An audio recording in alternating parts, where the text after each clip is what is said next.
Today I'm in JEEP Grand Cherokee. In this video I'll show you how to play music from smartphone via car's system. Beginning, take a look at the screen display, and next go to settings.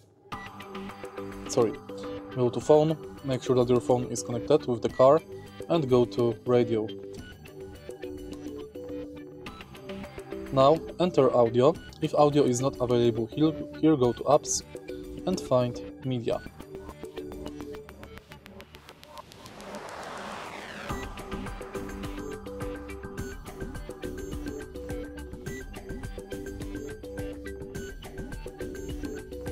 Select Bluetooth, and now on your smartphone you can play anything you want. It should be played via car's speakers.